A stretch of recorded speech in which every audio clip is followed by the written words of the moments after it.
आपण एकच यहोवा देवाला आपल्या संपूर्ण अंतःकरणाने भजल्यास व आपल्या विनंत्या यहोवा देव व माणसे यामध्ये जो एकच मध्यस्थ प्रभू येशू ख्रिस्त आहे त्याच्याद्वारे मांडल्यास तो आपल्या मागण्या मान्य करतो. 2 इतिहास अध्याय 1 ओवी 7 ते 13. दावीद राजाने यहोवा देवासाठी मंदिर बांधण्याचा विचार केला.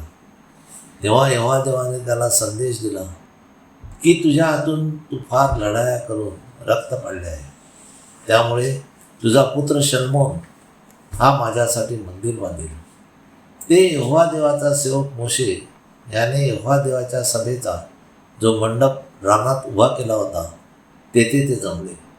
त्याने सभा मंडपापाशी 1000 होमार्पणे अर्पण केली. त्या रात्री यहोवा देव शल्मोनाला दर्शन देऊन म्हणाला, मी तुला काय द्यावे ते माग.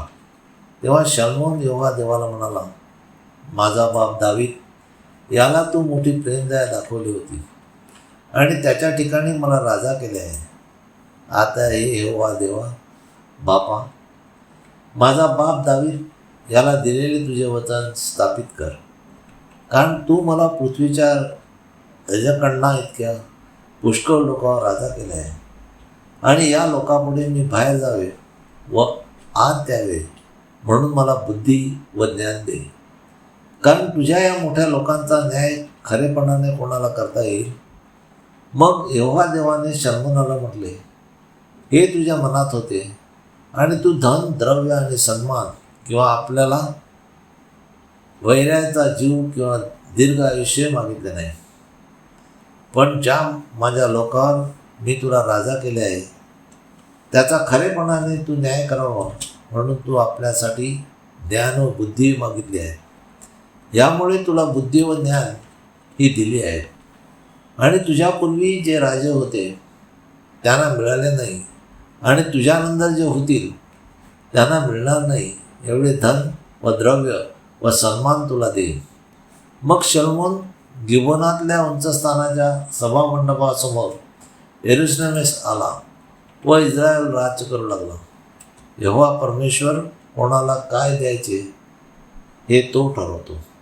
शल्मोनाने लोकांचा खरेपणासाठी न्याय करण्याची बुद्धी मागितली, कोणाचा जीव मागितला नाही, धन व द्रव्यही मागितले नाही.